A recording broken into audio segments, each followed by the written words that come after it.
Bonjour à ceux qui sont déjà là.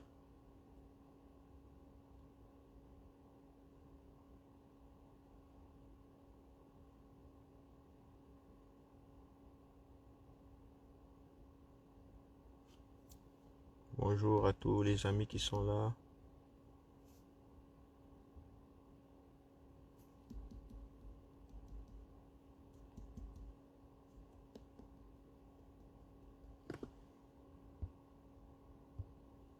Jean-Marie Wako, bonjour. Bonjour. Je sais que c'est samedi matin et il est très tôt, en hiver surtout. C'est la grasse matinée pour beaucoup de personnes. Mais je voulais faire... Hier, j'ai lancé un live hier et je n'ai pas eu assez de temps pour aller en profondeur dans le thème. Et aujourd'hui, je vais encore refaire le live pour entrer en profondeur. Alda, Camerounais solidaire 100%, tu valides. Alida, Christ la vie. Bonjour Alida.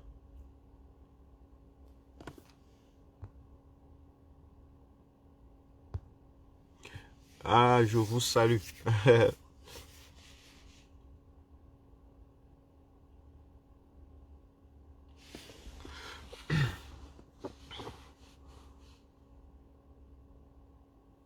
Bonjour, bonjour à tous.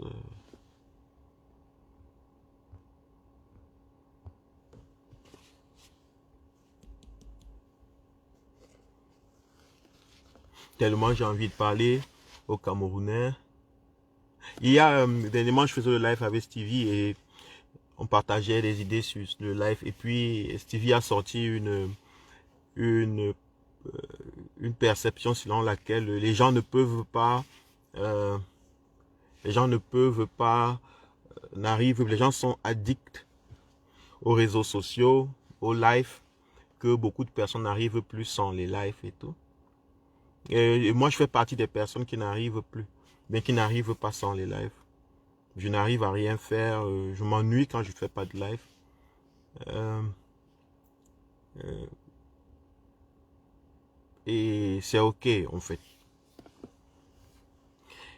Je pense que lorsque vous avez quelque chose à dire, lorsque vous avez des choses à dire, à échanger, vous aimez les échanger. Au Cameroun d'ailleurs.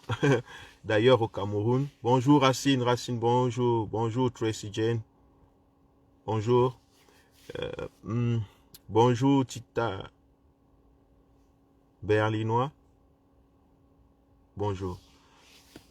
Au Cameroun d'ailleurs, les Camerounais parlent. Si vous marchez à Yaoundé, vous allez entendre des voix. Les gens parlent, vous savez pas ce qu'ils racontent. Les gens parlent au marché. On crie partout, on parle partout. Vous allez dans les églises, les pasteurs parlent. Vous sortez des... La télé, on parle, on parle. Parler chez les Camerounais, je pense que c'est une façon de vivre la vie. Une façon de chaleureuse de s'exprimer. Et beaucoup, beaucoup plus parce que on est malheureux, on n'a pas... Donc, les gens qui sont malheureux, qui n'ont pas, parlent beaucoup. Parce qu'ils veulent exprimer leur souffrance, parce qu'ils veulent exprimer leur manque, parce qu'ils se disent que peut-être en exprimant leur manque ou leur souffrance, quelqu'un pourrait entendre. Vous allez voir, les malheureux parlent beaucoup à l'église dimanche, ils prient, ils prient, ils prient, ils prient, ils prient, ils prient de lundi à vendredi. Ils parlent parce qu'ils se disent que à force de parler, Dieu va écouter leur souffrance. Donc, il est très important de comprendre la psychologie derrière les multiples Facebook, le fait que les gens aient envie de parler. C'est parce que les gens sont misérables. C'est parce que ça ne va pas. Et on a aussi appris au Cameroun, bonjour Berlise, bonjour. On a aussi appris aux Camerounais que ils doivent cacher leur misère. Ils doivent faire semblant d'être heureux, ils doivent faire semblant de tout avoir, ils doivent faire semblant que tout va bien parce que à force aussi de présenter la misère, en général, c'est très difficile de la vivre. Si faire face à la misère tout le temps, faire face à la misère, vraiment regarder sa misère tout le temps, l'accepter, la digérer, c'est pas un exercice très facile.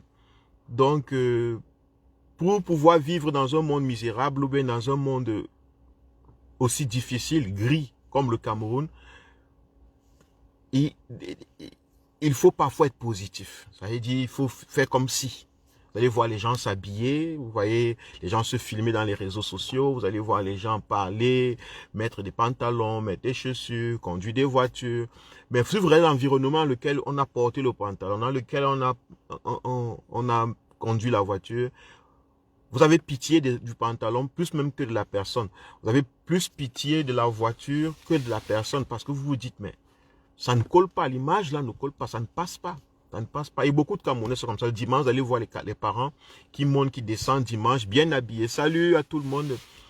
Habillés avec des vêtements lavés, propres, mais en train de tapatauger dans la boue pour aller soit à l'église, soit à une réunion et qu'on sort. C'est de la folie en fait. Mais c'est ça, c'est l'état d'esprit que créent les environnements qui sont gérés, qui sont mal gérés, qui sont mal conduits. Que créent les sociétés qui sont despotiques. Les sociétés qui n'ont aucun intérêt pour le bien-être. Les sociétés qui pensent connaître ce que c'est que le bien-être, mais ne savent pas en réalité ce que c'est. Donc, c'est normal. Et je vous dis donc, c'est normal que vous voyez les Camerounais parler, vous me voyez parler, parce que je suis un homme malheureux. Je suis un homme malheureux parce que je n'arrive pas, quand je dis malheureux, c'est pas que je ne ris pas, c'est pas que je ne suis pas à l'aise dans ma vie, c'est pas que je n'ai pas de quoi manger ou de quoi boire. C'est que j'ai constaté qu'il n'y a rien de plus grand que la liberté. Il n'y a rien de plus grand que la liberté de l'esprit de l'homme. La capacité d'exprimer son potentiel. Il n'y a rien de mieux que ça. Mais ça sert à quoi d'exprimer, d'être libre toi, seul, et qu'autour de toi il y a des gens qui ne peuvent pas. Ça rend triste, ça rend malheureux. Et puisque je peux transcender mon malheur, alors je parle des malheurs des autres. Et s'il faut parler des malheurs des autres, c'est pour que si le monde peut écouter, chaque jour, écouter, que d'autres personnes comme moi, de mon âge, mes amis, mes parents, mes frères, mes sœurs, les Camerounais n'ont pas, bonjour Nadège, les Camerounais n'ont pas la capacité de vivre le peu que je vis déjà. Beaucoup de Camerounais. Pourtant, moi, je considère que ce que je vis est trop petit par rapport à ce que je peux vivre. Mais quand je sais que 70% des Camerounais sont incapables de vivre le peu que je vis, c'est triste. Et c'est ce qui me pousse à parler. C'est ce qui me pousse à parler. Parler, parler, parler. Espérant qu'un jour, à force de parler, ensemble, nous allons prendre conscience de la responsabilité que nous tous nous avons à changer les choses. Ce matin, dont je vais parler je pose une question au peuple camerounais. C'est, est-ce que le peuple camerounais lui-même, est-ce qu'il est vraiment intéressé à accepter la diaspora? Sa diaspora. Et lorsque je dis peuple camerounais, il ne s'agit pas simplement des gens du village. Je parle de toute la classe, de toutes les classes sociales. Ceux qui vivent au Cameroun. Sachant que tout le monde veut une position, tout le monde pense qu'il est capable, tout le monde se dit qu'il a les capacités. Si tu vas causer avec un Camerounais, ou au téléphone tu causes avec ton frère au Cameroun, ton frère te dira qu'il a des capacités. Il va te les montrer, il va te montrer son bureau, il va te montrer où il travaille, dans quel ministère il travaille, dans quel poste il travaille. Si tu parles à un Ben Sikiner, il va te dire, en fait, il est Ben Sikiner par erreur. Il est Ben Sikiner par erreur. Donc, si les choses marchaient bien, il serait sûrement un directeur, il serait sûrement un ministre, un homme d'affaires, un je ne sais pas quoi, un enseignant, un chercheur à l'université, quelque chose. Donc, tout le monde pense qu'il a des capacités. Et que ce qui manque, c'est les opportunités. Si tout le monde pense donc comme ça, tous les Camerounais pensent comme ça, que ce soit les Camerounais de l'intérieur et de l'extérieur, est-ce que vous pensez que le fait qu'on demande à la diaspora de rentrer, servir le pays,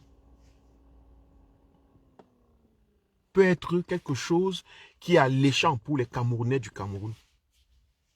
Est-ce que cette option du soi-disant président de la République est alléchante? Est-ce que ça satisfait le peuple camerounais? Moi, je pense que quand on prend ce genre de décision, quand un chef d'État prend ce genre de décision, il doit d'abord s'adresser à son peuple. Il doit d'abord s'adresser à ceux qui sont avec lui. Il doit d'abord les convaincre, pas convaincre la diaspora.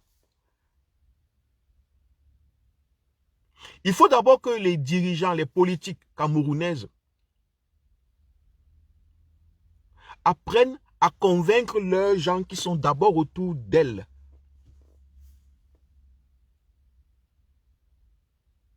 À les rassurer. Vous ne pouvez pas appeler, dans un monde aussi concurrentiel, des personnes qui ont des capacités à des années-lumière. Un ingénieur camerounais qui travaille à l'hôpital ou bien dans une société multinationale en Europe a une expérience des années-lumière. Il a des facilitations que s'il doit rentrer, il ne peut que commander. Il ne peut qu'être chef.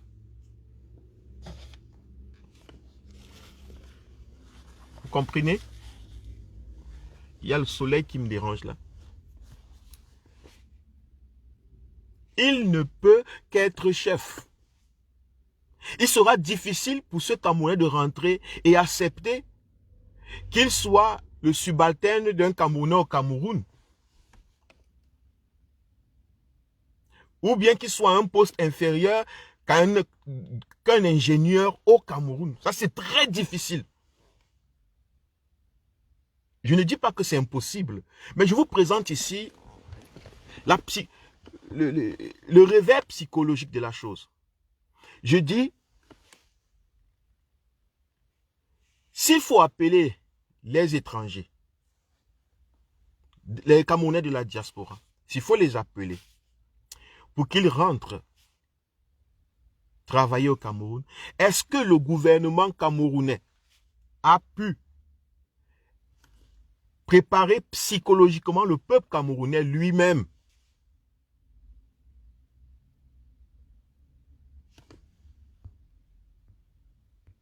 Est-ce que le gouvernement camerounais a préparé le peuple camerounais lui-même?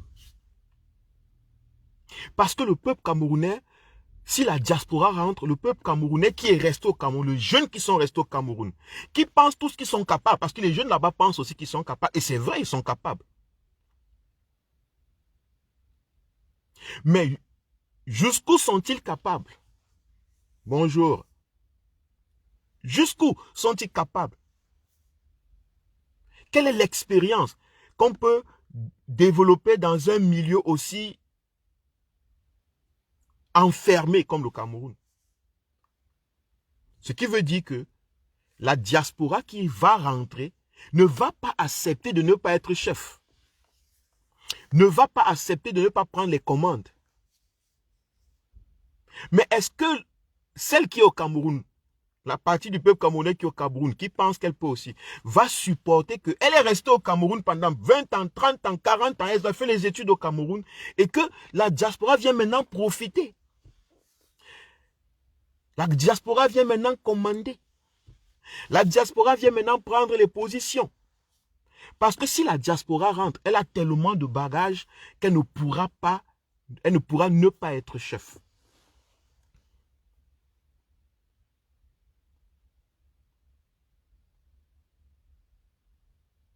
Donc, on aura donc un conflit de paradigme. Il y a un conflit de paradigme qui naît au Cameroun. Les jeunes Camerounais qui sont au Cameroun ne sont pas d'accord avec le retour de la diaspora. Parce que le retour de la diaspora implique beaucoup de pertes. Beaucoup de pertes. Pour les égos propres. Je ne dis pas pour le Cameroun. Attention. Je ne dis pas que la diaspora camerounaise est une perte, implique beaucoup de pertes pour le Cameroun. Non. Est-ce que le peuple camerounais, est-ce que les jeunes Camerounais qui sont au Cameroun sont psychologiquement préparés à accepter de perdre leur poste, de perdre leurs avantages, mais leurs espoirs de devenir quelque chose lorsque la diaspora rentrera? Imaginez-vous un jeune Camerounais qui travaille dans un bureau de recherche ou bien je ne sais pas quoi. Et que un mec de la diaspora revient et on l'appelle dans le même bureau, au ministère des Finances, je ne sais pas où. Imaginez-vous que ce jeune homme avait espoir qu'après peut-être 6 ans, il avait déjà créé ses relations, il avait déjà fait ses preuves là-bas au Cameroun, et qu'il allait devenir peut-être sous-directeur d'un projet financier ou bien de quelque chose. Et subitement, on lui présente un matin un Camerounais, parce que le président de la République a appelé un Camerounais, les Camerounais qui sont rentrés, voici maintenant, et qui ont des compétences avec tout un gros dossier plein un curriculum vitae bien rempli, bien chargé, pour construire le pays. Est-ce que vous pensez que ce Camerounais va dire « Merci, bravo, je suis très content que tu sois venu vraiment, je voulais qu'on construise le pays. » Comme moi-même, j'étais incapable de construire le pays. Comme moi-même, j'étais ici, je ne savais pas ce qu'il faut faire pour construire le pays. Comme tu es venu à la diaspora, je suis très content.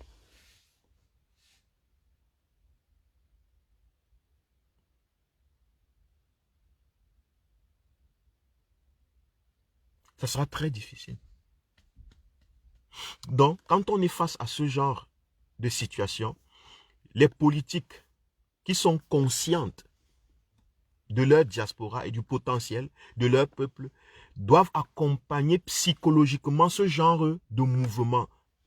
Le retour de la diaspora, l'appel aux diaspora de rentrer, travailler, aider leur pays, c'est simplement comme ça. Non. C'est pas comme ça que ça devait se faire. On devrait d'abord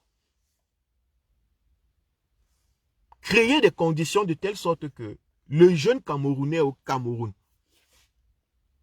que le jeune Camerounais sur place,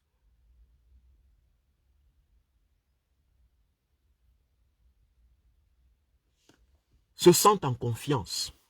Celui qui est resté au Cameroun, qu'il se sente en confiance, qu'il se sente épanoui, qu'il n'ait pas peur, qu'il se sente en sécurité émotionnelle, en sécurité psychologique, qu'il n'ait pas peur de perdre.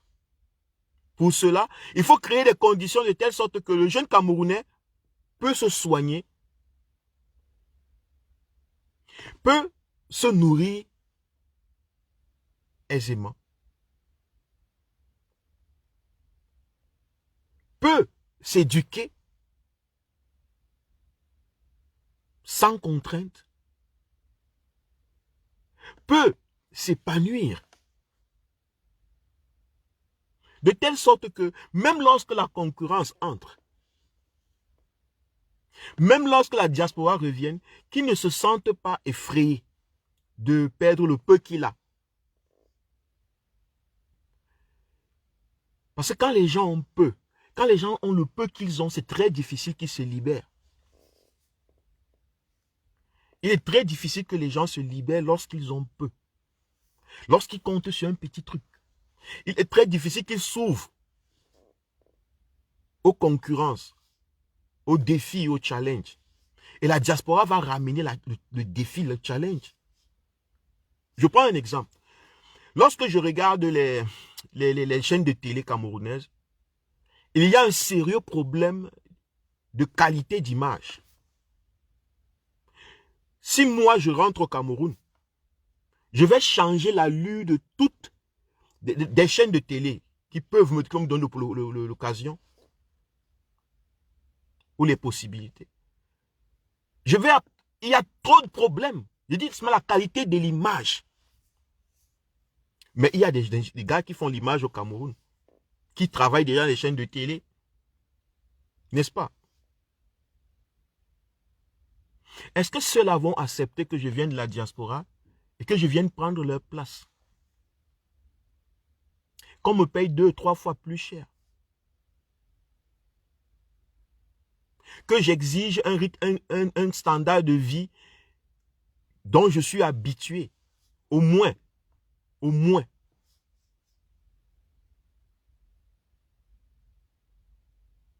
Comment vont-ils me regarder? Comme quelqu'un qui est venu prendre leur place. Quelqu'un qui est venu voler leur place. Quelqu'un qui est venu leur arracher quelque chose. Parce qu'ils ne sont pas éduqués, ils ne sont pas entraînés, ils ne sont pas formés à la concurrence mondiale. Les jeunes Camerounais que le régime Biya a éduqués ne sont pas préparés à la concurrence internationale. Mais le régime Biya appelle la concurrence internationale à l'intérieur du pays. C'est en fait créer la guerre, une guerre psychologique. Voilà pourquoi moi je pense que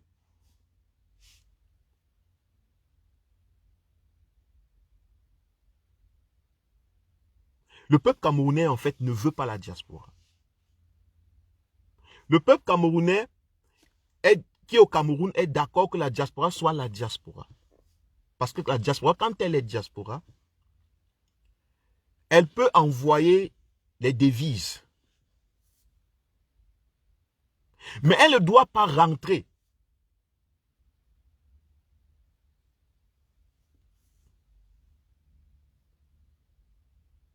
Elle ne doit pas rentrer. Bon, je vais prendre un peu quelques questions. Dis-moi, la diaspora, c'est qui? Patrick Boulou, la diaspora ne peut pas être qui? Qui? C'est lorsque tu pointes quelqu'un particulièrement. Si tu poses la diaspora, c'est quoi? Je pourrais te répondre. Donc, change un peu la réponse. La question, tu auras une bonne réponse. Sinon, je vais te donner une question aussi, une réponse qui est aussi stupide. Tu vois un peu? Parce que quand une question est stupide, la réponse sera stupide. Quand on pose mal une question, il est très difficile de répondre une mauvaise question par une bonne réponse. Tu poses la mauvaise question grand. La vraie question, est-ce que la diaspora veut rentrer? Est-ce que la diaspora veut rentrer? Très bonne question. Si nous disons que la diaspora veut rentrer, si je dis oui, la diaspora veut rentrer, quelle sera la question de suite? Pourquoi elle ne rentre pas? Je vais la répondre aussi. Elle ne rentre pas parce que les conditions pour son retour ne sont pas favorables.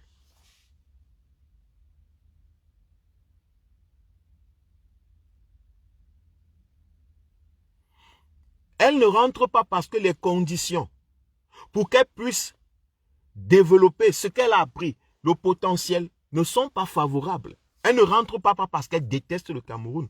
On va de ce postulat que tout le monde aime son pays.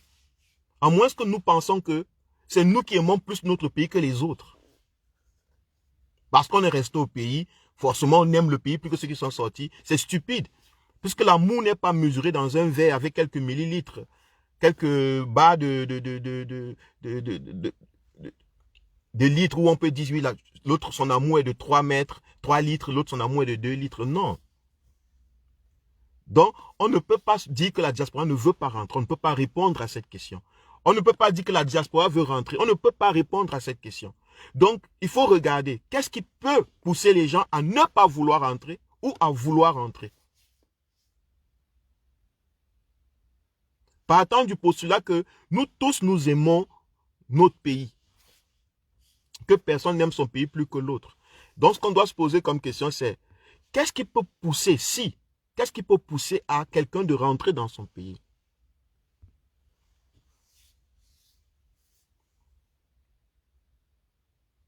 Qu'est-ce qui peut empêcher à quelqu'un de rentrer dans son pays? Je vois souvent des vidéos où on expatrie, où on veut expatrier, on veut renvoyer des Africains dans leur pays. C'est des Africains qui n'ont rien contre les régimes de leur pays. Hein. C'est simplement, beaucoup d'entre eux, c'est simplement des gens qui ont voyagé sans papier, qui ont commis des crimes et tout et tout. Mais ils pleurent dans les avions. Ils pleurent dans les avions. Ils disent qu'ils ne veulent pas rentrer. Ils crient. Il y a la police tout autour. Ce n'est pas forcément des politiques. Ce n'est pas forcément des jeunes qui sont intéressés par les combats politiques. Donc ça veut dire qu'il y a un problème de fond. Il y a un sérieux problème de fond. Où des gens ont la peine à accepter de rentrer chez eux. À concevoir un retour chez eux. Et un État, un gouvernement qui est sincère, honnête, qui veut vraiment le développement de son pays, est obligé de répondre à cette question.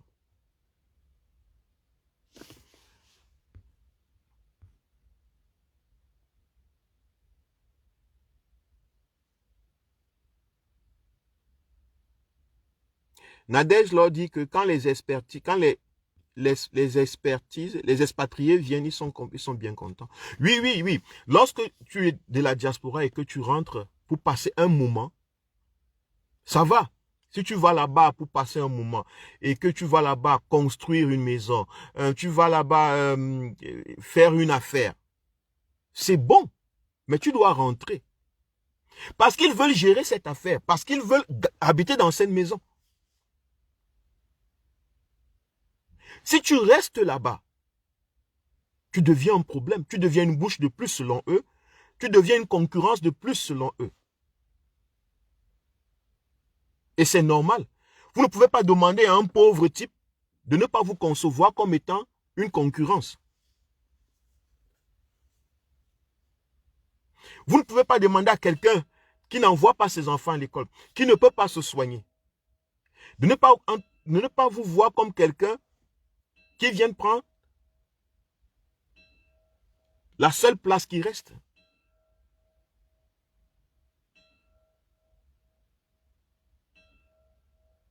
Le seul lit d'hôpital qui reste.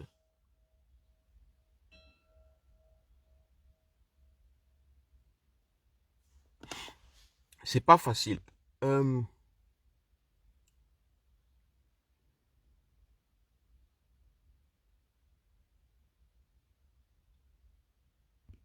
Donc, c'est un peu ça. Il faut voir tous ces aspects que, je vous dis ça pour vous montrer que ce gouvernement n'a pas de volonté réelle.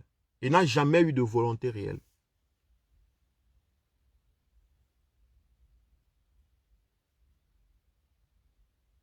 Parce que s'il avait des volontés réelles, il aurait, depuis plusieurs années, instauré, établi, mis des conditions adéquates pour que le Camerounais qui est resté au Cameroun, déjà d'abord, se sente en sécurité. Émotionnellement, psychologiquement, physiquement. Qui n'ait pas peur de perdre sa place. Parce qu'il y a assez de travail. Donc, il y a assez d'entreprises. S'il est un petit directeur ou un petit je ne sais pas quoi, il est un petit IT ingénieur et tout, peu importe ce qu'il fait, il ne peut pas, même si quelqu'un d'autre vient d'ailleurs, il peut faire face à la concurrence. Parce que ne croyez pas que c'est parce qu'on est tous Camerounais qu'on ne sera pas concurrentiel. Dans le monde du marché, c'est la concurrence. C'est le meilleur. Surtout lorsqu'on veut développer un pays, c'est le meilleur qu'on prend. Mais est-ce que le niveau des Camerounais, les places qui sont restés au Cameroun, les places meilleures par rapport à ceux de la diaspora? Non, je ne pense pas. Dans tous les domaines, je ne pense pas. Vous ne pouvez pas être médecin dans l'hôpital de Boumiébel. Être une simple infirmière, je parle infirmière. Et avoir la connaissance, l'expérience, les capacités de quelqu'un qui a travaillé dans un hôpital, l'infirmière qui a travaillé à l'hôpital, dans les grands hôpitaux modernes. Parce que cette personne sera trop exigeante. Et vous n'êtes pas habitué à l'exigence. Vous n'êtes pas habitué à la pression. Les jeunes Camerounais ne sont pas habitués à la pression du rendement. Donc, il y aura toujours un conflit de paradigme. Toujours. Et ils le savent. Ils le savent très bien. Voilà pourquoi les jeunes Camerounais ne s'intéressent pas trop à l'idée de la diaspora de rentrer.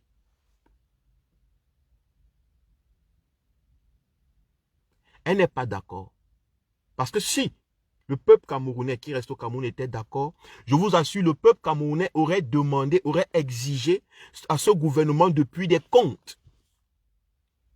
Exiger des choses fondamentales, comme la santé, l'eau, l'électricité, l'éducation gratuite.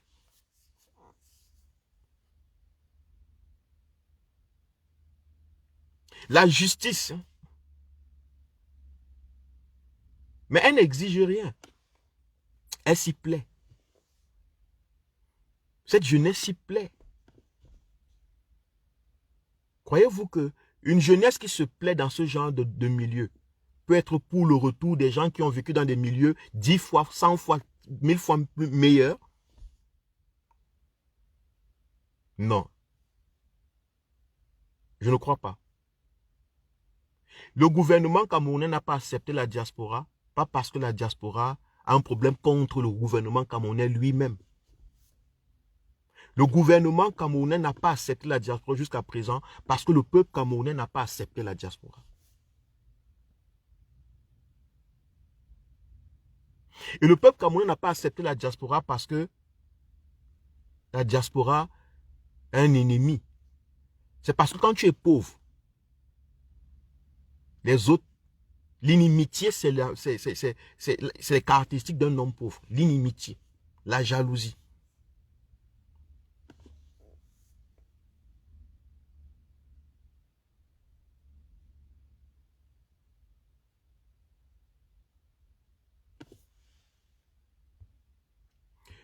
Voici donc André Toto qui dit: vous êtes plus intelligent que ça, monsieur. La diaspora a toujours été pour tous les pays émergents un réservoir de connaissances, d'expertise, de création.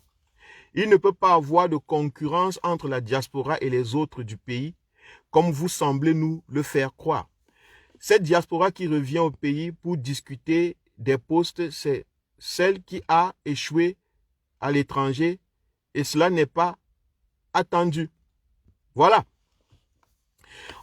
Monsieur André Toto, vous dites que la diaspora a toujours été, pour tous les pays émergents, un réservoir de connaissances. Très bien. Et c'est ce que j'ai dit. Je n'ai pas dit le contraire. Je suis en train de dire, la diaspora est pour les pays émergents un réservoir de connaissances, d'expertise, de création. Vous dites qu'il ne peut pas avoir de concurrence entre la diaspora et les autres du pays. Mais c'est là où vous faites faux. C'est à partir de là que votre maîtrise de la psychologie humaine s'arrête. Ça veut dire que vous n'avez pas la profondeur, la perception de la psychologie profonde de l'homme. Comment l'esprit de l'homme fonctionne.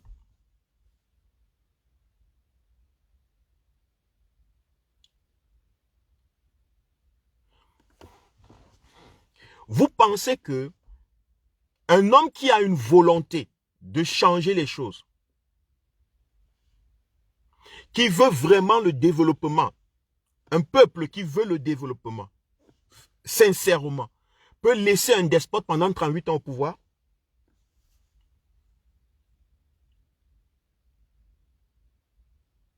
Un peuple qui veut l'émergence peut regarder ce qui se passe comme gouvernance et rester tranquille?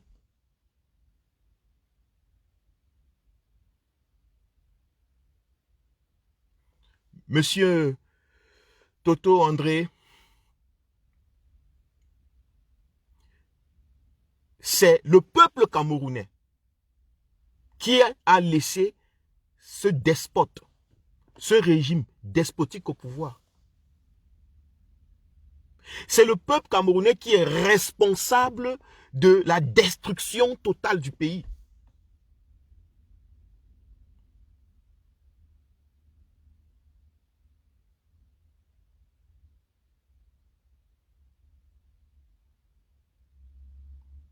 Parce que le dirigeant, les peuples ont les dirigeants qu'ils méritent.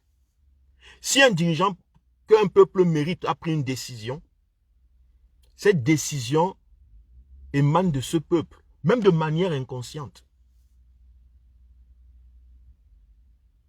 Parce que je dis qu'un peuple qui veut vraiment que sa diaspora, qui veut émerger, qui veut que sa diaspora, qui est un bon, qui a des expertises, qui a tout, s'il voulait vraiment, c'est ce peuple qui est déjà d'abord dans le pays, qui aurait exigé des conditions pour eux-mêmes du pays déjà d'abord. Des conditions valables, des conditions dignes. D'abord.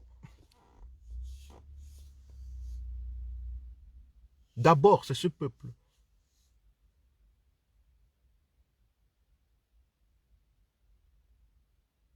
Mais c'est un peuple qui regarde. C'est un peuple qui dit ça va aller. Qui écoute les discours qu'on leur répète tout le temps. Un peuple qui n'a pas de travail. Un peuple qui n'a pas de perspective. Vous pensez qu'un seul instant qu'ils peuvent être d'accord avec ceux qui ont la perspective?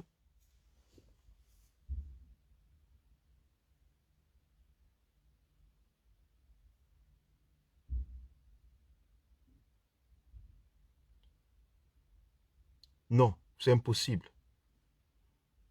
Parce qu'un homme qui n'a pas, un homme qui est privé de tout,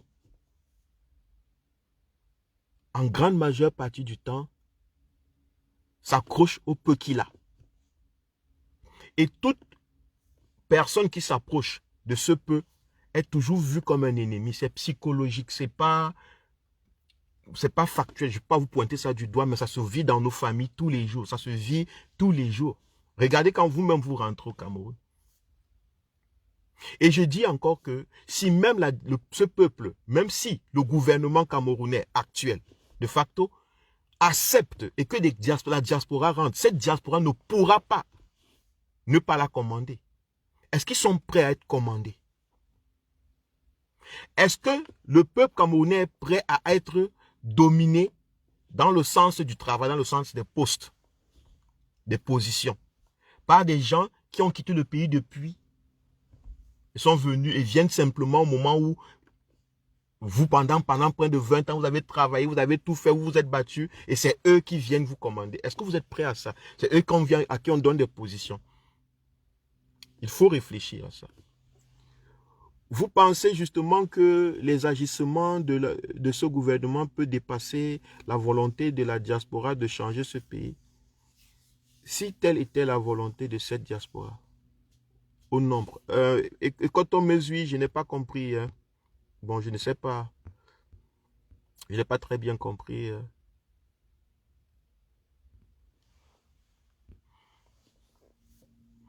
Le live que je fais, en fait, il a une approche psychologique. C'est un live qui prépare la diaspora. C'est un live qui prépare le peuple camerounais qui est resté au Cameroun.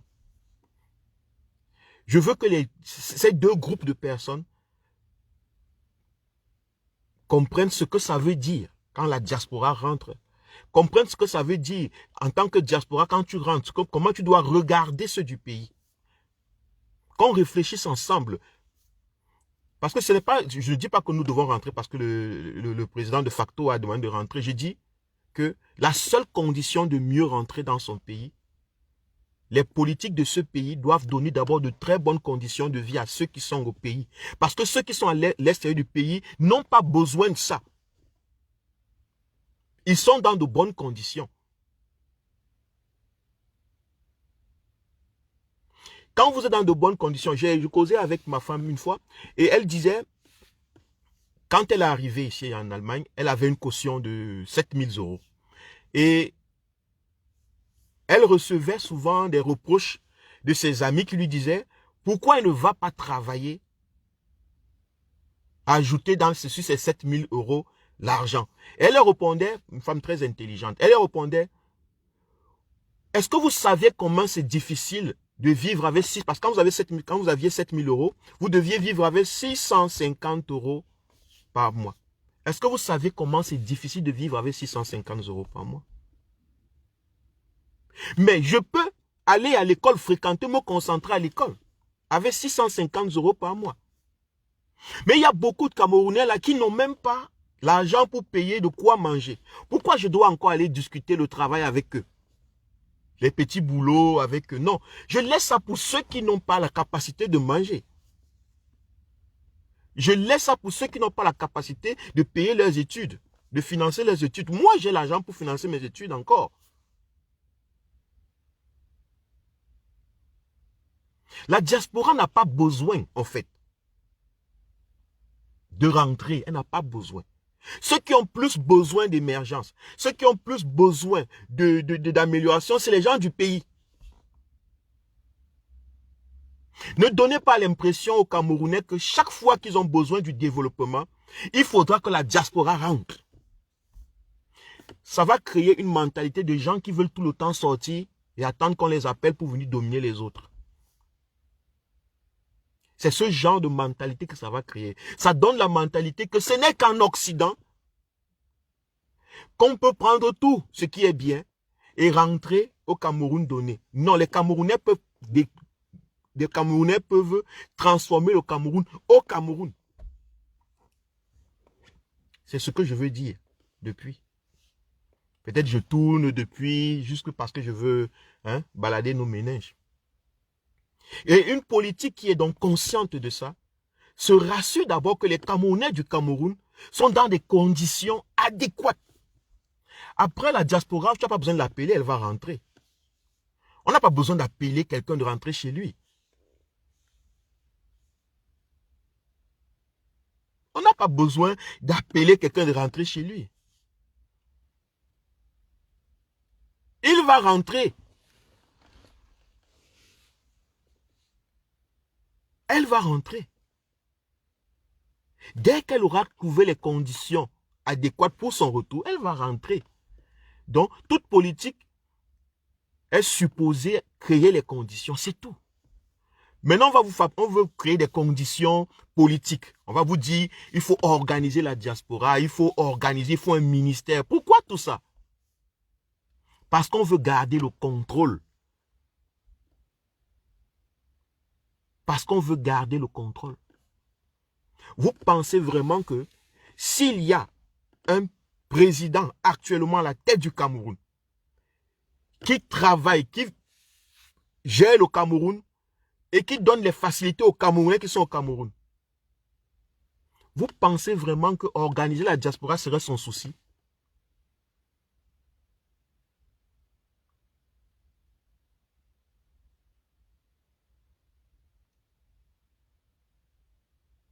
Lorsqu'il faut appeler les investisseurs, vous organisez il y a un ministère des investisseurs internationaux au Cameroun? Non. Mais ce sont des étrangers en général, des gens qui ne sont même pas camerounais. Pourquoi lorsque c'est les Camerounais qui doivent rentrer, il faut un ministère spécial? Parce que les fondements, les fondations ne sont pas bien faites, c'est tout. C'est parce que le gouvernement actuel n'a pas créé les conditions.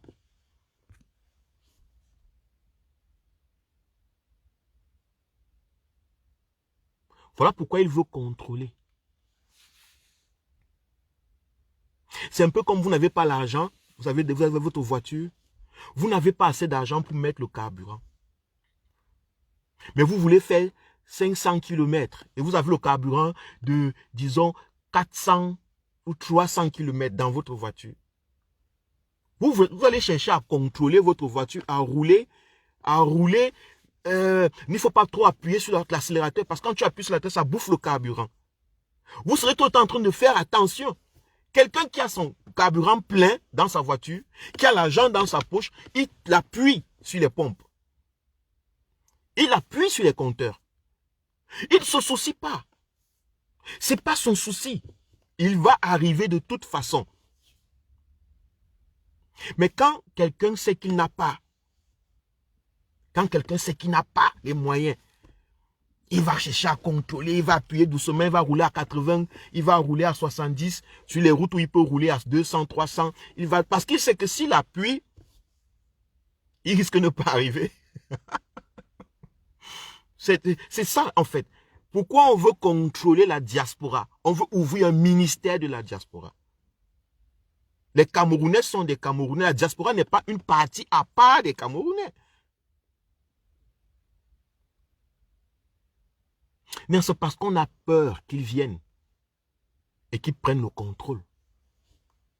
On a peur qu'ils viennent avec leurs idées révolutionnaires, avec leurs visions qui changent tout, avec leurs envies de tout changer, de tout basculer.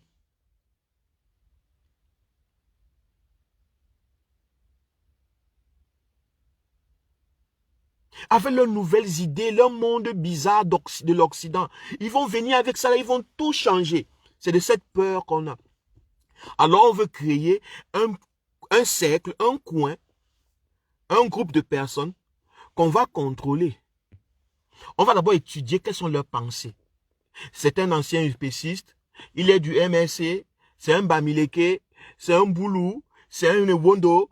On va maintenant, ok, c'est toi qui seras chef, parce que tu penses comme nous ici, là. C'est toi qui seras ceci, parce que tu penses qu'on va créer un groupe de personnes qui pensent comme les Camerounais pensent, pas qui ne pensent autrement que les Camerounais. Qui pensent comme le gouvernement pense. Là, le gouvernement est au contrôle que son pouvoir ne sera pas dérangé. Les despotes savent au moins en ce moment que leur pouvoir ne sera pas dérangé, c'est tout. Voilà pourquoi ils ne sont pas contre quand nous allons construire au pays. Quand nous allons faire les affaires, on prend les brocantes, on va jeter au pays. Ils ne sont pas contre. Parce que ça n'affecte rien. Ils n'organisent pas la brocante camerounaise. Ils n'organisent pas les hommes d'affaires camerounais qui vont vendre les voitures et rentrer. Vous avez déjà vu un ministère d'organisation des hommes camerounais ou des hommes d'affaires camerounais de la diaspora? Il n'y a pas.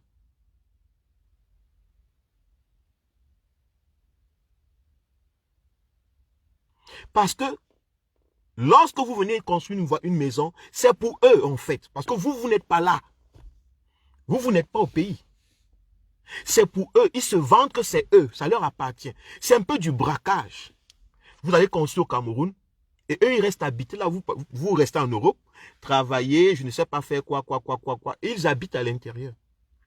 Ils amènent leurs femmes dedans, leurs enfants. Ils font tout dedans. Lorsque vous apportez les voitures gâtées et tout, c'est eux qui conduisent ces voitures. Ils se vendent dans la boue et dans la poussière avec ces voitures. Ils les cassent, ils les plient en morceaux. Lorsque vous venez faire les affaires, l'argent reste au Cameroun. Voilà pourquoi on n'organise pas. Parce que ça profite au régime. Parce que ça profite aux Camerounais.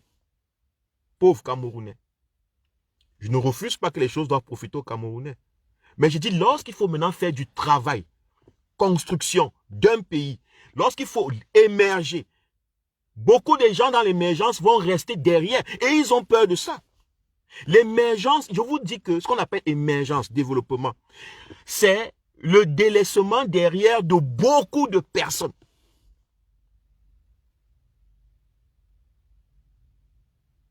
Beaucoup de personnes vont se sentir frustrées si vraiment la diaspora rentrait librement. Beaucoup de personnes ne parleraient même plus à la chaîne de télé. Vous voyez beaucoup de gens qui parlent à la chaîne de télé là en tant que politiciens, analystes, machin, c'est parce que c'est tout ce qu'ils ont. Ils savent que si la diaspora s'y rentre, remarquez un peu, j'ai fait une remarque aussi sur Equinox par exemple. À Equinox, quand on invite la diaspora, on invite Boris Bertol, euh, Abdelaziz, Moundé, quand on les invite, quand on leur donne la parole, est-ce que vous ne remarquez pas que c'est comme si l'émission s'est arrêtée? Quand Boris Bertol prend la parole, il ne veut même pas, ça ne sort, il n'arrête pas de parler. Il arrache carrément la vedette aux gens qui sont sur les chaînes de télé, qui étaient là, avec les vestes, les cravates. Quand Abdelaziz Moundé parle, c'est le journaliste qui dit « Ok, on stoppe ». Parce que si tu ne stoppes pas, ils vont raconter, parler, ils ont tellement.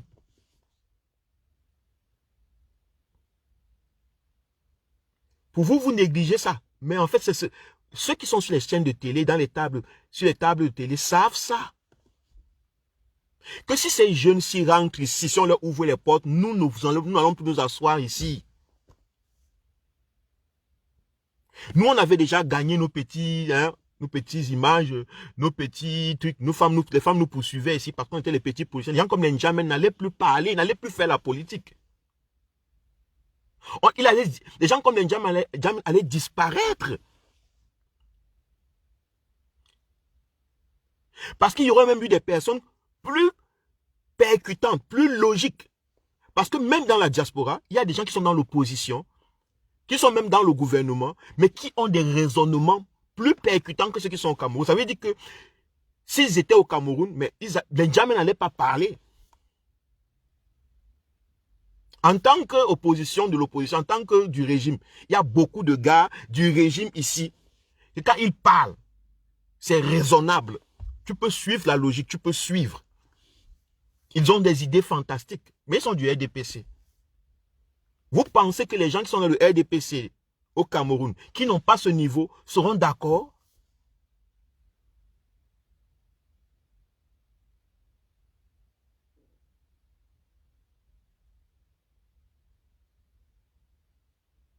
Henri Sonfa dit qu'il a assisté à cela.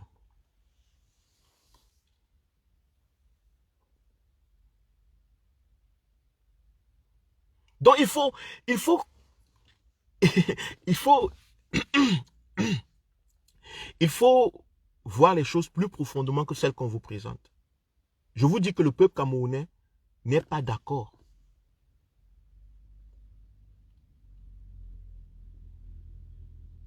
Le peuple camerounais n'est pas d'accord avec le retour de la diaspora. Et le peuple camerounais n'est pas d'accord, pas parce que le peuple camerounais n'aime pas son frère ou sa soeur qui est en diaspora. Non.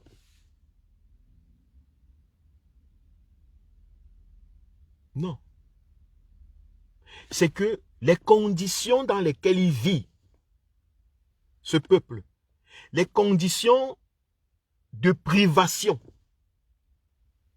de liberté, de privation, de besoins existentiels de base, de privation d'éducation, font en sorte que il est méchant. Il n'est pas méchant parce qu'il est né méchant, il est méchant parce qu'il est pauvre, parce qu'il est appauvri. Le Cameroun n'est pas un pays pauvre. En termes de richesse naturelle et en termes de richesse humaine. Non. Mais le Cameroun est appauvri consciemment. C'est une volonté politique. Parce que quand un peuple est appauvri, il conserve le pouvoir. Et il crée automatiquement chez les appauvris le rejet du développement, le rejet des autres, d'autrui. Il rejette même parfois son frère. Qui parmi nous n'a pas un moment eu à bagarrer avec son frère pour un morceau de pain, parce que c'était le seul morceau de pain qu'il y avait. Qui parmi nous n'a pas un moment peut-être volé son propre frère. Ça veut dire que cacher quelque chose à son propre frère.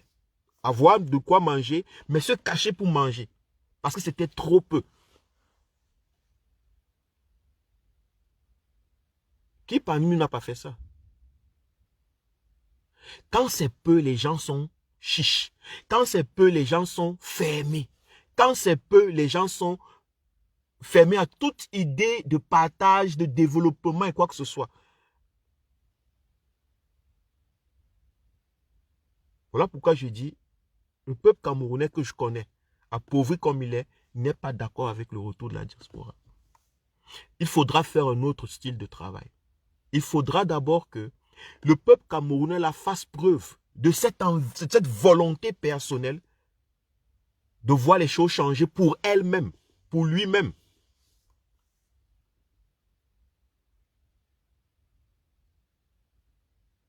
Avant qu'il fasse comme si il voudrait voir les autres rentrer. Non, c'est l'hypocrisie.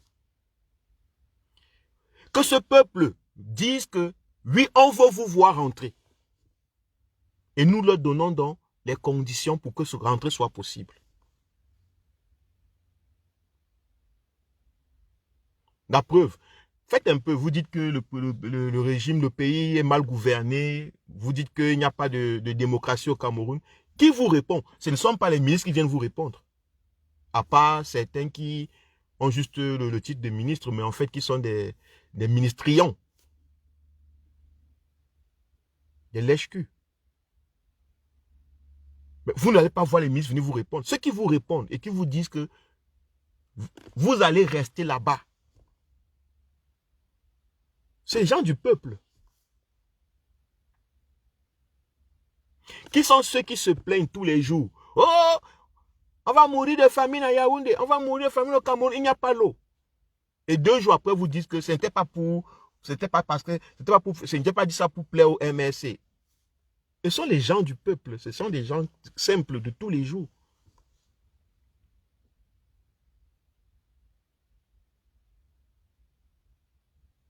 Qui sont les gens qui cassent les portières, les vitres des maisons parce que leur maman est morte de coronavirus ou leur papa est mort de quoi?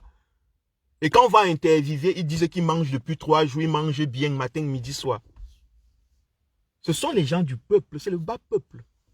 Le bas peuple transmet exactement au gouvernant ce qu'il a vraiment besoin.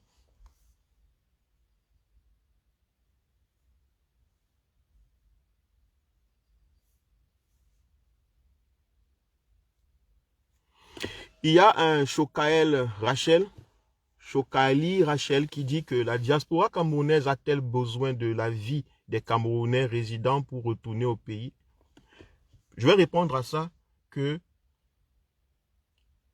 la diaspora camerounaise n'a pas besoin de la vie des Camerounais pour retourner au pays. Elle retourne au pays depuis. J'ai bien fait la part des choses. Si c'est retourner pour aller construire la maison, si c'est retourner pour aller vendre la brocante, si c'est retourner pour aller faire un champ, un truc, qui va rester là-bas et lui rentre, non, elle n'a pas besoin d'avis. Parce que ça ne dérange pas ce peuple. Ce n'est pas un problème conflictuel pour ce peuple. Le problème pour ce peuple,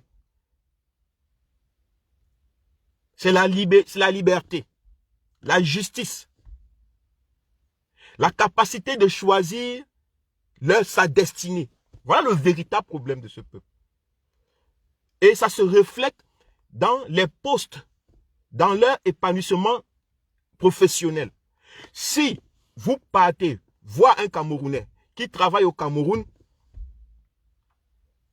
il pense qu'il sera quelque chose. Il a déjà son petit bureau.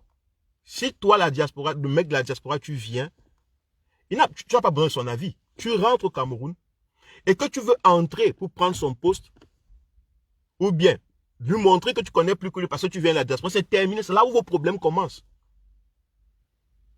Alors ces Camerounais protègent ces petites choses-là, ces positions. Ils protègent ces positions.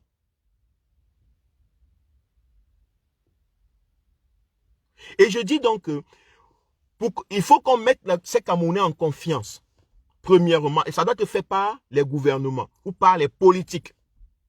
Ça veut dire qu'il faut qu'on crée des conditions où ces Camerounais déjà ne se sentent en sécurité sans la diaspora d'abord. Se sentent à l'aise sans que la diaspora ne soit là. Dès qu'on a créé ces conditions, quand la diaspora va rentrer, il n'y aura pas de conflit, ils n'auront pas peur. Il n'y aura pas une très grande peur psychologique, une frousse, qu'il perde quelque chose, qu'il ne puisse plus envoyer son enfant à l'école, qu'il perde son boulot, qu'il perde sa position, qu'il perde sa carrière. C'est ce que je suis en train de dire. C'est facile d'accuser le gouvernement. C'est très facile de dire le gouvernement, Paul Biya, c'est lui qui... Non, non, non, c'est ça, c'est... Moi, il faut donner de la responsabilité aux gens. Chaque fois que vous dites que quelqu'un d'autre est le seul responsable, en général, vous dites que c'est lui qui est le chef. Vous dites que c'est lui qui a raison de votre situation. Si vous êtes malheureux, c'est lui. Si vous êtes heureux, c'est lui. Ça, c'est l'état d'esprit d'un esclave qui tout le temps accuse autrui. Il faut pouvoir remettre la responsabilité entre les mains des citoyens. Aussi. Que si ils ont vécu cette misère, c'était avec leur participation. Il faut déconstruire, il faut leur montrer comment ils ont participé. Qu'est-ce qui les pousse à participer à cette auto-destruction du Cameroun? Pour qu'ils disent, ah, donc si je décide de changer ça, je peux. Mais chaque fois que vous allez dire au Cameroun, c'est le régime Biya, c'est le régime Biya, c'est le régime Biya, ça rend Biya plus fort.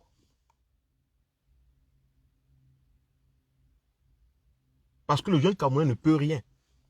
Et on attend tout de Biya, que Biya arrange, que Biya trouve, que Biya organise le retour de la diaspora, que monsieur Biya fasse ici. On attend tout de lui. On finit même par croire qu'il a raison. Donc, la diaspora n'est pas, la diaspora camerounaise n'est pas interdite de rentrer au Cameroun. Non du tout. La diaspora camerounaise rentre chaque année. Chaque année, elle rentre. Chaque année, la diaspora camerounaise est au pays. Par centaines de milliers. L'argent dont ils ont besoin chaque année rentre au Cameroun par centaines de milliers. De millions. Mais ça ne change rien. Parce que ça part, le Cameroun est comme un panier vide. Un panier qui a un trou, pardon. Ça part et ça se gaspille. Parce que les énergies ne sont pas... Les énergies ne sont pas focalisées dans le processus de développement. Parce que ceux à qui on donne cet argent n'ont pas la mentalité de développement. Ceux à qui on construit ces maisons n'ont pas la mentalité de développement. Construisez une maison avec toutes les toilettes modernes et tout. Donnez ça aux Camerounais, vous allez voir. Revenez 2 ans après. 2 ans, c'est beaucoup. Vous n'allez pas reconnaître votre maison.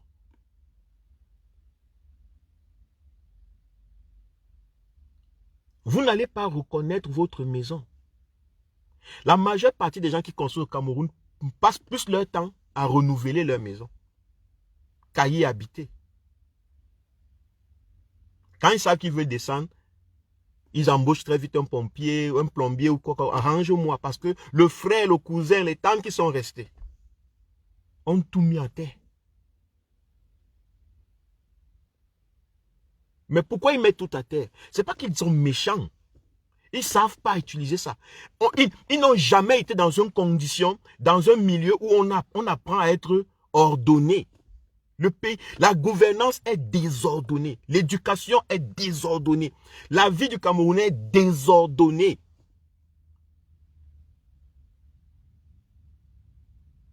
Le Camerounais est stressé tous les jours. Je dis le Camerounais qui est au Cameroun. Il a un stress physique et un stress psychologique. Il y a même quelqu'un qui dit qu'il avait se venger de la basse.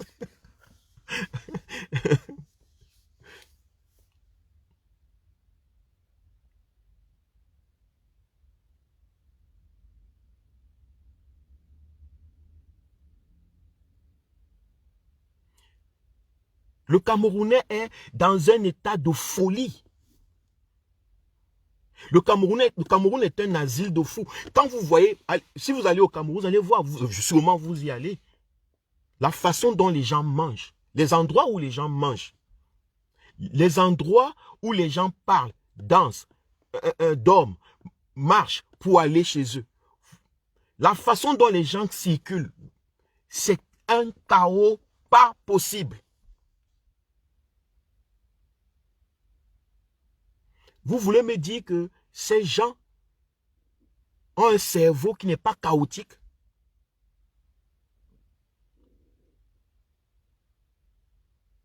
Il est très difficile. Le piège souvent de la diaspora, c'est quoi? C'est que la diaspora rentre avec de très belles idées, mais se décourage dans ce chaos. Il ne comprend pas comment on vit dans le chaos.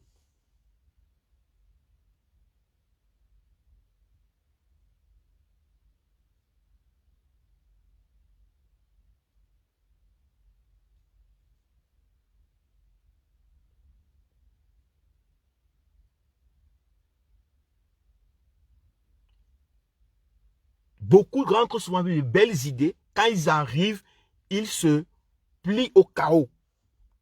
Le chaos est l'ordre au Cameroun. Le chaos est un ordre.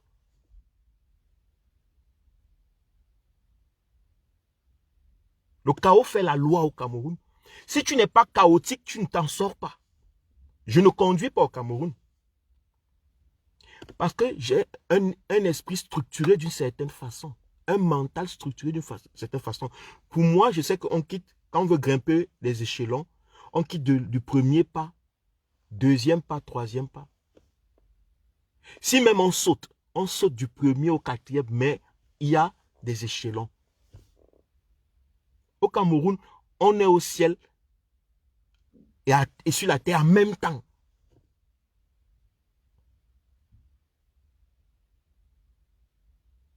Donc, il y a un sérieux problème de restructuration. Mais ça a été pensé, le chaos camerounais a été pensé par les politiques actuels. Et des politiques chaotiques sont nés des peuples chaotiques qui ont une psychologie chaotique, qui ont permis que ces genres de régimes puissent éclore. Les peuples despotes, les peuples des voleurs créent des voleurs. Il faut qu'on se le dise, c'est des vérités indéniables. Les conditions de l'environnement, affectent la perception du monde de l'enfant. Ça veut dire que quand un enfant naît au Cameroun, le chaos devient son mode de prédilection de fonctionnement naturel. Il intègre la pauvreté comme étant le manque d'eau, d'électricité, de lumière, de l'absorption de la poussière, le pataugeage dans la boue, comme étant quelque chose de naturel. Il est très difficile que ce jeune homme accepte la route goudronnée. Même lorsqu'il aspire à une route goudronnée, faites très attention. Il sera le premier à la combattre. Remarquez que même quand on veut construire des routes, on veut casser des maisons, c'est les peuples qui disent que non. Ils barrent la route.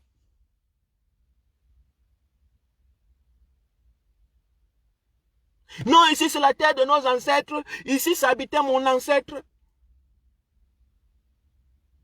Et automatiquement, ils demandent comment vous appelez ça? Qu'on les paye.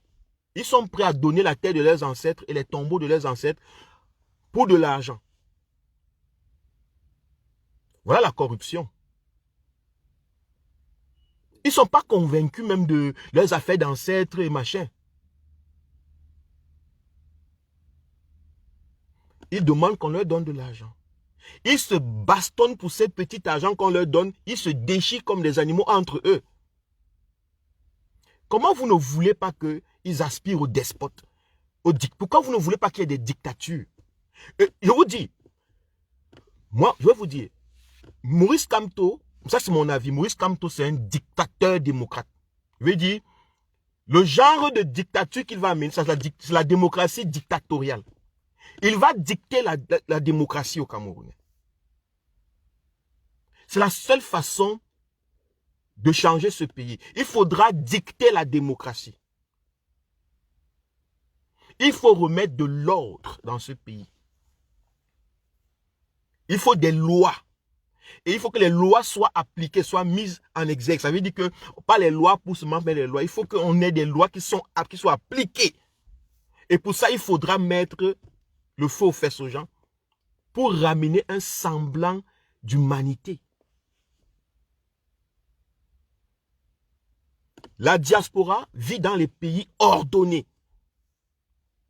La diaspora vit dans les pays ordonnés. C'est pour ça que la diaspora aussi a une vie ordonnée, en grande majorité. Maintenant, on appelle des gens qui ont une vie ordonnée, une mentalité ordonnée, de rentrer, ordonner leur pays. C'est un aveu d'échec. C'est un aveu d'échec. Ce n'est pas une mauvaise chose, mais c'est un aveu d'échec du gouvernement actuel. Ils ont eux-mêmes, le chaos les a dépassés. Ils ont contribué au chaos. Ils sont le fruit du chaos. C'est un peu comme si on dit son pays, tu m'entends et en voulant partir, tu piétines tes caca. Et tu tapes ta face, tu glisses, tu tapes ta face dessus. Tu as les caca au visage, tu as les caca aux pieds. Et puis en passant, tu as aussi chié sur ton pantalon. Maintenant, tu cherches qui va me donner l'eau? Qui a l'eau? Qui a l'eau? Les caca, c'est partout.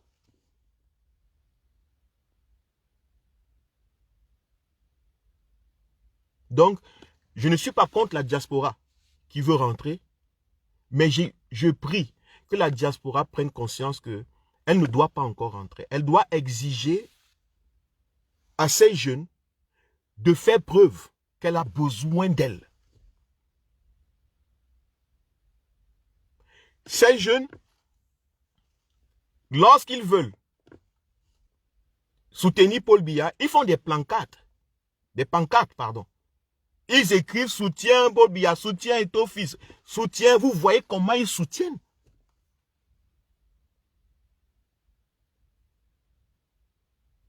Que ces jeunes se mobilisent par centaines de milliers et disent, nous voulons notre diaspora.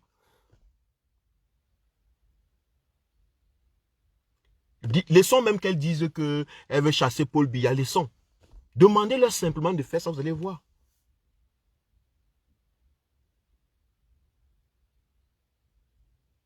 Vous verrez que ce n'est pas en vérité ça.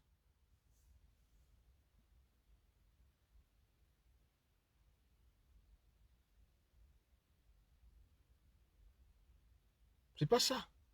Elle ne veut pas. Cette jeunesse ne veut pas la diaspora de retour.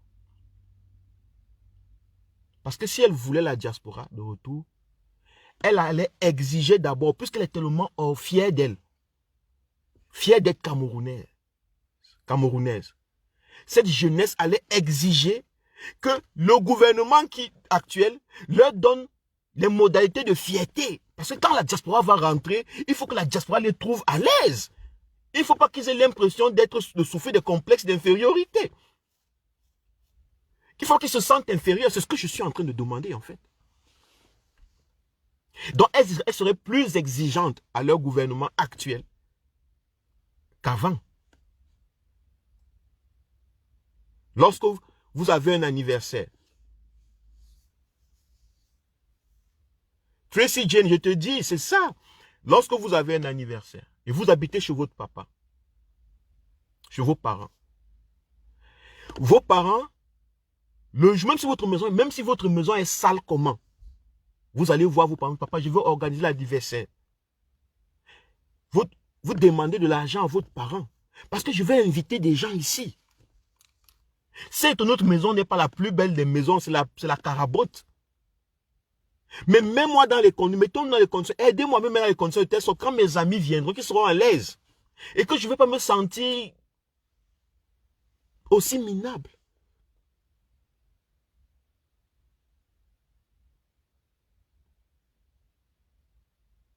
C'est ça la psychologie humaine. Vous ne pouvez pas me dire que des gens qui sont si misérables peuvent être amis et si fiers de voir des gens qui sont à l'aise rentrer. Non. Moi, j'étais au Cameroun, j'ai ressenti. Les seules personnes avec qui j'ai ressenti vraiment que avec elle, il n'y avait pas de truc, c'était ma maman. Ma maman, c'est ma mère. Donc, elle, certes, elle aurait aimé que je sois, peut-être que je sois milliardaire, je ne sais pas quoi, elle a peut-être d'autres aspirations, mais elle n'a pas le choix, c'est juste son fils. Le reste, c'était, on voulait me prouver. Tu vois quelqu'un, il est là comme ça, là, tu sens, sa bouche fait comme ça. Je marchais avec, j'ai rencontré un oncle, il était assis. Je regarde l'oncle, l'oncle, sa bouche fait. Je dis que mais, je fais que l'observer. Je dis, on n'avait rien de trop grave, pas grande chose à se dire. Celui-ci parle de quoi? Il parle pourquoi? Pourquoi il fait sa bouche bouge? Après, je dis, hein, tu veux dire quelque chose, tonton? Non, non, non, je veux rien dire. Mais je sentais que ce monsieur avait tellement envie de dire quelque chose. J'ai donc pris une petite, et mis la main dans la poche, j'ai donné quelque chose. Eh, merci mon fils, vraiment. Ce que tu me donnes, c'est là. J'avais déjà un problème. Je me suis dit que j'allais faire comment? Je me suis dit que j'allais aller où? Je ne savais pas, je ne savais pas. Il était assis, il voulait me montrer que non, ça va. Quand même. Il ne faut pas que je montre tout que je galère, que ça ne va pas. Sinon, l'enfant, comme il a plus que moi, il ne va plus me respecter. Quand j'ai fait sciemment, j'ai sorti, j'ai donné, avec humilité, pas que le genre, j'ai pas fait orgueil, mais c'était aussi un moyen de voir, est-ce que je me suis trompé dans mon analyse. Quand je lui ai donné ça, mon fils, merci, vraiment. J'étais en train de réfléchir, j'ai dit que oui, je sais, dans mon cœur, je m'a dit, je sais que tu réfléchissais. Il réfléchissait tellement à haute voix, ses lèvres faisaient les problèmes.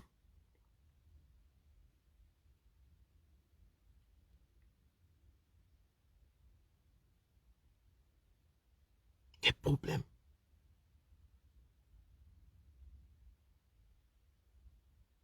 Mais tout le monde joue les dieux, tout le monde joue. Parce que ça fait mal de savoir que ton frère te dépasse. Ça fait très mal de savoir que lui peut manger, tu ne peux pas. Que lui peut envoyer ses enfants encore, tu ne peux pas. Que lui peut se soigner, tu ne peux pas. Et que lui encore pire, il peut rentrer, il peut te laisser dans cette misère et prendre l'avion et partir. Ça fait très mal. Pour ne pas donc vivre ça en général, on repousse. On rejette ces gens.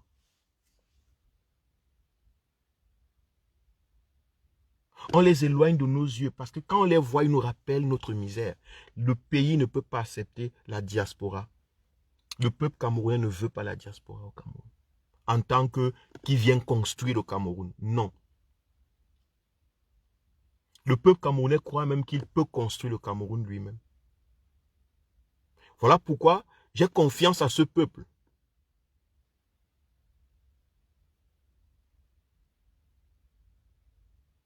J'ai confiance en ce peuple. Que ce peuple peut exiger la véritable justice, l'établissement d'un état de droit réel au Cameroun. Et une réelle démocratie où ils peuvent choisir les dirigeants qui vont créer des conditions de telle sorte qu'ils puissent être épanouis au Cameroun sans compter sur la diaspora. Vous n'êtes pas obligé de compter sur la diaspora, chers Camerounais, qu'on ne vous raconte pas ce genre d'histoire.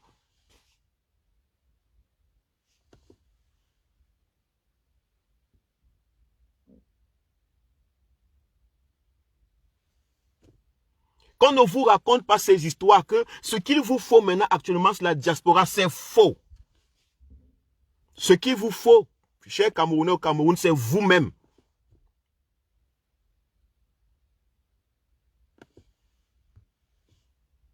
C'est vous qu'il faut actuellement. Et vous pouvez le faire. Vous pouvez changer les choses dans ce pays. Il suffit juste d'être exigeant.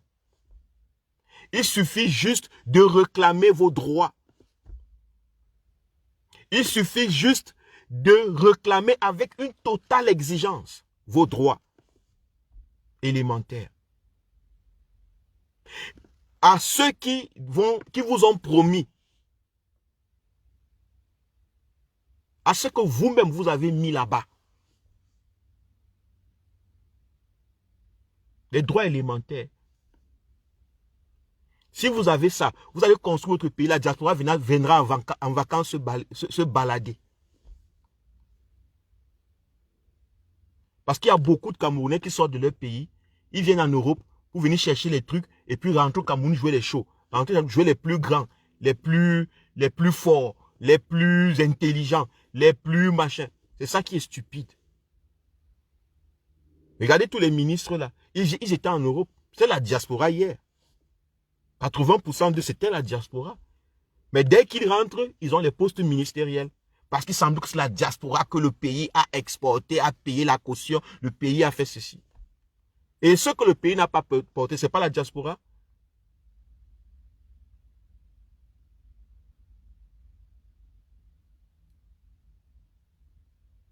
Mais dès qu'ils rentrent, ils deviennent quoi? Les secrétaires généraux, les directeurs de Camtel. Ils prennent toutes les positions. Et ils vous privent de tout. Parce que c'est la seule façon de sentir qu'ils sont importants, qu'ils sont plus forts, plus intelligents. C'est quand vous n'avez rien et qu'ils ont tout.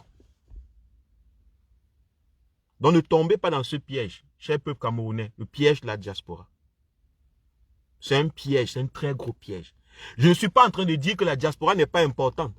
Je ne suis pas en train de dire qu'un Camerounais n'est pas important. Je n'aime même pas le mot, le cocon diaspora. Je déteste ce cocon. Parce que c'est là où on emprisonne les gens. Dès qu'on vous met dans un cocon diaspora, c'est terminé. Maintenant, tout le monde veut fit dans le cocon. C'est comme une boule de feu. La diaspora est comme une boule de feu que chaque politique veut lancer dans son pays et qui va venir exploser, embellir le Cameroun. Non, ce n'est pas toujours vrai. Parce que l'être humain peut avoir des connaissances, mais il n'a pas la psychologie adéquate. Il n'a pas l'esprit adéquat pour le développement. Le développement, c'est l'autonomie de pensée et l'autonomie d'action. Le développement, c'est la prise individuelle de responsabilité pour changer les choses. Il n'y aura pas un groupe là de diaspora qui viendra changer les choses au Cameroun. Et même si ce groupe de diaspora viendra changer les choses, il viendra changer les choses pour la transformer en leur façon. En général, c'est ça. Je ne dis pas que c'est mauvais. Si c'est quand elle fait développer le pays, c'est une bonne chose. Donc, je ne suis pas en train de dénigrer la diaspora. En fait, je veux remettre la responsabilité au peuple camerounais qui est sur place, sur le terrain. Arrêtons des discours inutiles. Des discours qui retirent la responsabilité. C'est comme ça qu'on veut voler. Quand on veut voler la libération d'un peuple,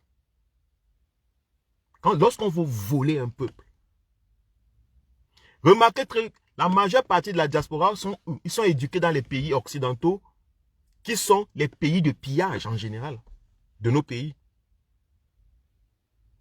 Qui vivent de nos matières premières, de nos richesses. Maintenant, lorsqu'on vous dit que la diaspora doit rentrer, venir conquérir le monde, qui vous dit qu'on n'est pas en train de parler d'une certaine diaspora? Maintenant, on va vous montrer des gens là, qu'on va appeler la diaspora, mais qui sont simplement des envoyés spéciaux, des services secrets, des sociétés de pillage,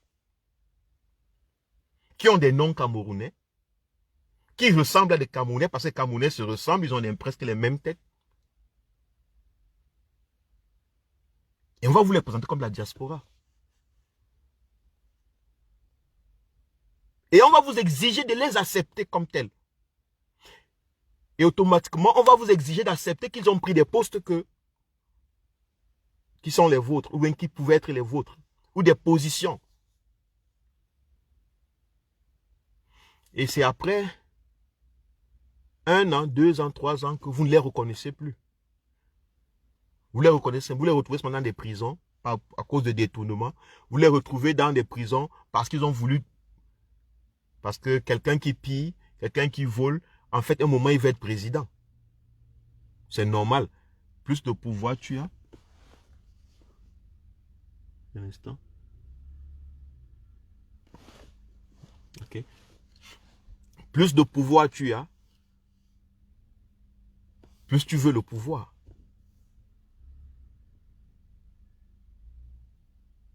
Donc, chers Camerounais du Cameroun, ne tombez pas dans le piège de la diaspora. La diaspora qui est consciente n'est pas pressée de rentrer au Cameroun. La diaspora qui veut le véritable développement n'est pas pressée de rentrer au Cameroun. Maintenant, je m'adresse à la diaspora. Chers frères de la diaspora, chers combattants, chers docteurs, ingénieurs, présidents, balayeurs de rue, je sais pas qui. En général, on ne parle même jamais aux nettoyeuses de toilettes ici ou bien aux nettoyeuses dans les bureaux. Non, c'est pas de qu'on parle. On les considère même pas. Beaucoup de cette politique despotique ne les considèrent même pas comme étant importantes. Mais je parle à ceux qui pensent que c'est important. L'appel de soi-disant du président de la République est très important. Je dis, chers Camerounais, chers diaspora, un homme qui veut le développement dans son pays n'est pas pressé de rentrer dans son pays.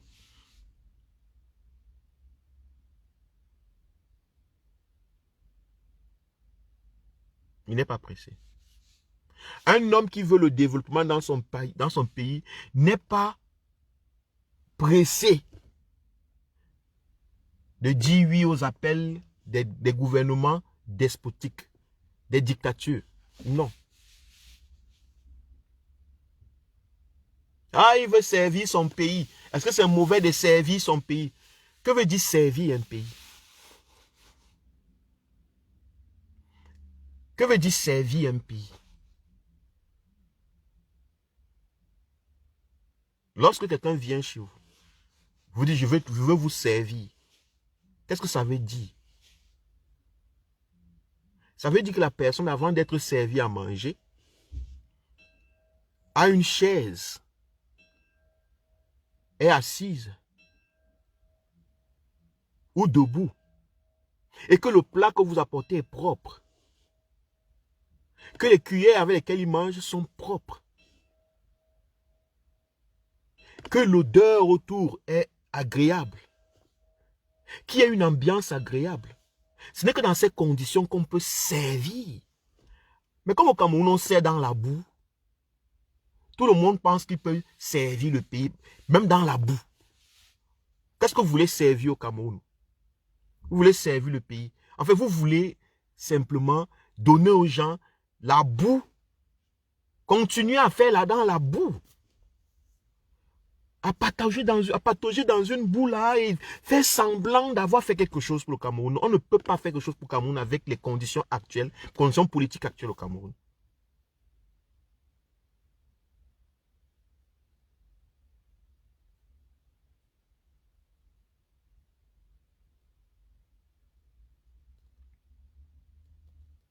Donc on ne peut pas. On ne peut pas. Avec les conditions politiques actuelles au Cameroun, on ne peut pas servir le Cameroun. Si on sert le Cameroun, on lui sert de la merde. Si on sert le Cameroun, en fait, on est en train d'essayer de faire comme si. Dans les conditions politiques actuelles, c'est impossible. Chers frères de la diaspora, ne soyez pas pressés de rentrer au Cameroun. Ne soyez pas pressés de rentrer au Cameroun. Engagez-vous dans les combats de libération, dans le combat de dignité humaine, des droits de l'homme, de démocratie. Parce que ce ne sont que ces combats, en général, qui vont créer une atmosphère possible pour servir le Cameroun. Hormis ça, il n'y a pas autre chose. Qu'on ne vous trompe pas. À moins que vous voulez vous servir à vous. Ah, si tu veux te servir, tu vas au Cameroun. Mais même si tu te sers, tu vas te servir la boue.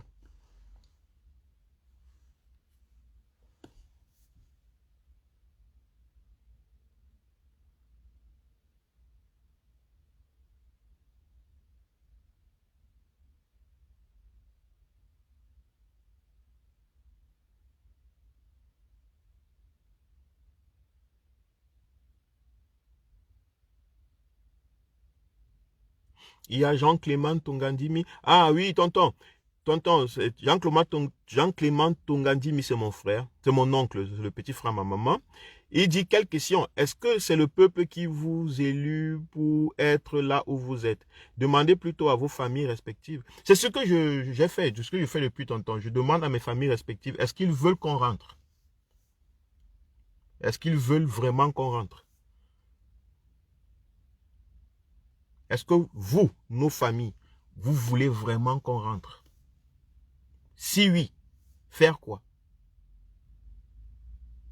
Et comment? Lorsque vos enfants sortent, comment vous pensez les accueillir à leur retour? Dans quelles conditions? Lorsque vos frères, vos familles, vos membres de famille sortent, comment est-ce que vous pensez, lorsque vous pensez les accueillir, comment est-ce que vous faites? Ne préparez-vous pas le milieu, l'environnement? Ne préparez-vous pas la salle?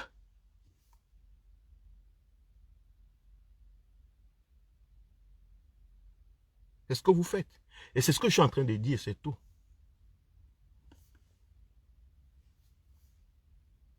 Que nous devons préparer, que le peuple camerounais doit préparer le retour de la diaspora. Et la seule façon de préparer le retour de la diaspora, c'est d'exiger. C'est d'exiger.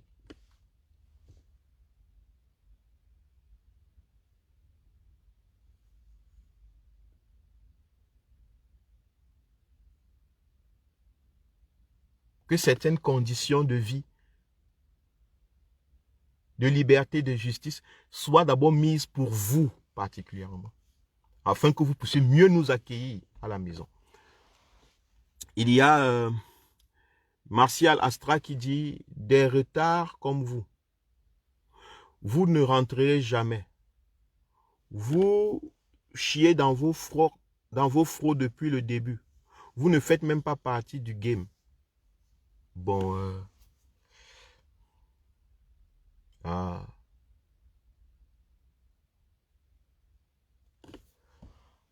Monsieur Martial Astra, je ne sais pas quoi te dire en fait. Je n'ai pas compris d'abord ce que tu as dit.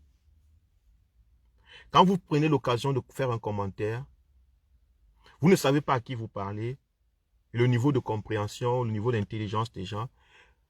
Rassurez-vous que vous parlez un français le plus facile possible, le plus aisé, élémentaire. Mais je comprends. Ce n'est pas de votre, c'est pas la faute de beaucoup de Camerounais. J'ai remarqué avec les réseaux sociaux que les Camerounais ont des sérieux problèmes de la maîtrise de la langue. C'est très poussé. C'est très, très poussé. Et ce sont les effets, ce sont les conséquences de la malgouvernance. Les effets de la malgouvernance, ça crée ce genre des gens qui peuvent vous dire des choses, des phrases sans verbe, sans sujet, sans complément, des phrases avec des mots qui ne sont pas audibles, qu'on ne comprend pas.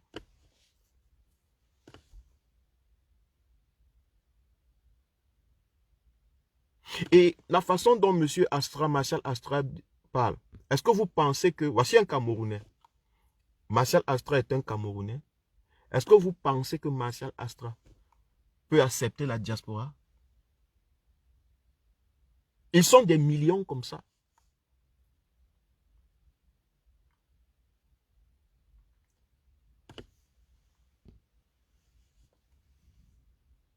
Ils sont des millions comme ça. Salut Stevie. Ils sont des millions comme ça. Et c'est eux qui peuplent, c'est eux qui tiennent en fait les régimes despotes.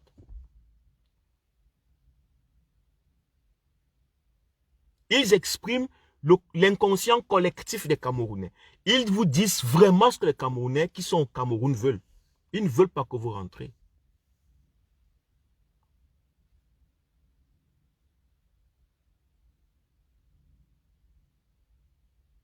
Martial Astra dit le bavardage. Enfin, il se retrouve à dire des phrases. Je l'ai poussé.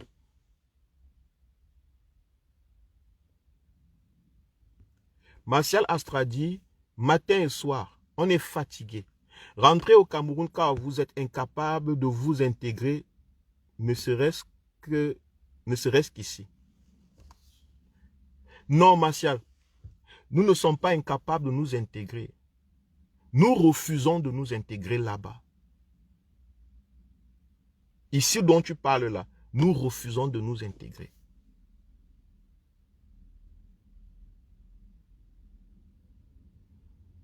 Le ici, peu importe où tu parles, nous refusons de nous intégrer.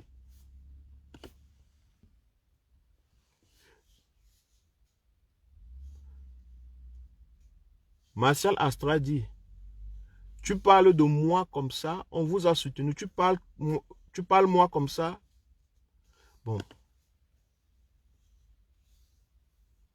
Alors rentre au Cameroun, je vois. Je ne peux pas rentrer au Cameroun, je refuse. Tu ne me comprends pas depuis. C'est en fait ça. Donc,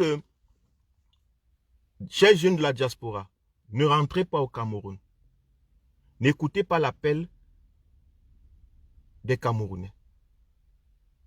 Ils ne vous veulent pas. Vous rentrez au Cameroun, ils vont vous broyer dans un chaos. Parce qu'ils ont à la tête de leur pays, ils ont gardé jusqu'à présent à la tête de leur pays un despote qui les ressemble.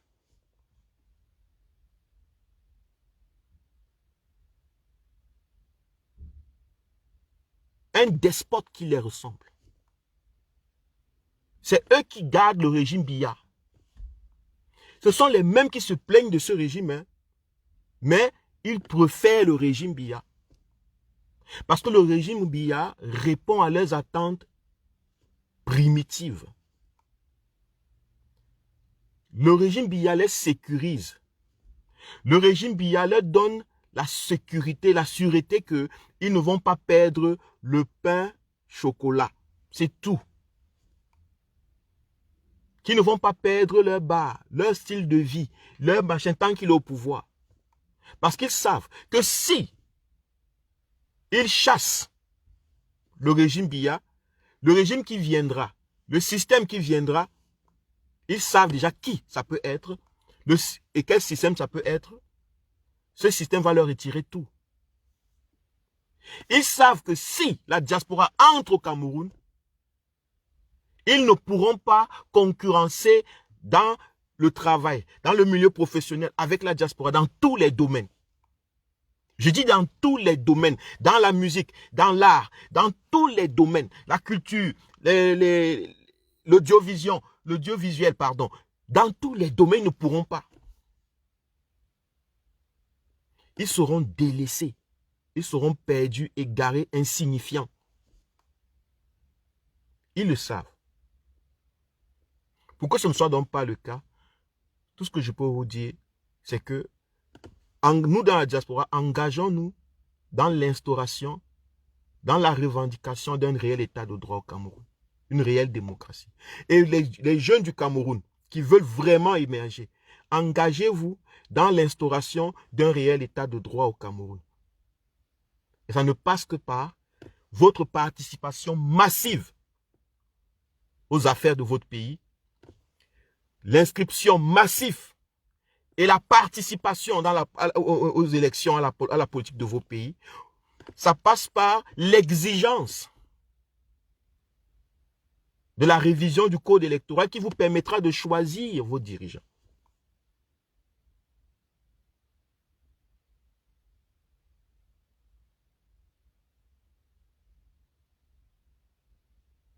Ça passe par ça. Parce que lorsque vous allez choisir vos dirigeants, réellement, ces dirigeants seront obligés de vous rendre compte.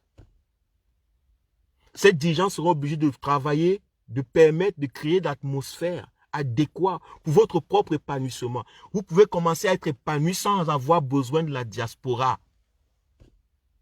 Les Allemands que vous voyez ici sont épanouis sans la diaspora. Mais ils ont de la diaspora. On ne parle pas de diaspora ici.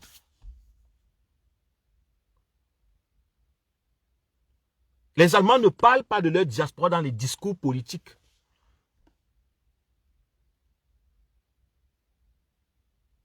Ce n'est pas parce qu'elle est ignorée. En fait, la diaspora allemande se sent au même pied d'égalité qu'un Allemand qui est resté au Cameroun.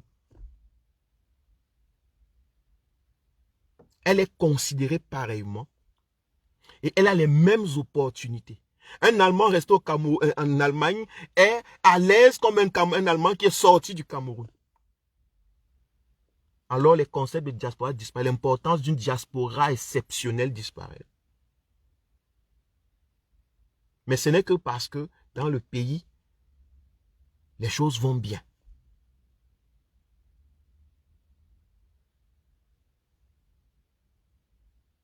C'est tout. Merci de m'avoir suivi et merci à tous ceux qui ont fait des commentaires. Merci à ma famille, les membres de ma famille qui sont passés laisser des commentaires et qui ont compris ma réponse, le message. Et merci à tous les amis, quel qu'en soit votre bord politique ou vos tendances mentales. Je suis d'accord avec vous et nous allons continuer ensemble à construire ce pays. Parce que pour construire un pays, il faut d'abord le penser.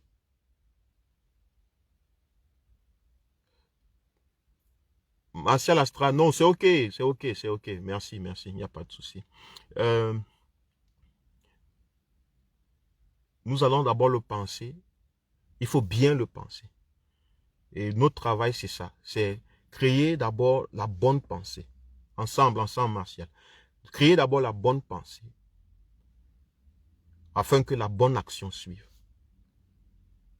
Merci et bonne journée à tout le monde. Ciao. Clarisse, merci. Bon week-end. Martial, merci. Stevie, merci. Kayla, merci. Rose, merci. King Roi, Mimi Mao, merci à tout le monde. Merci vraiment à tout le monde. Merci. Ciao.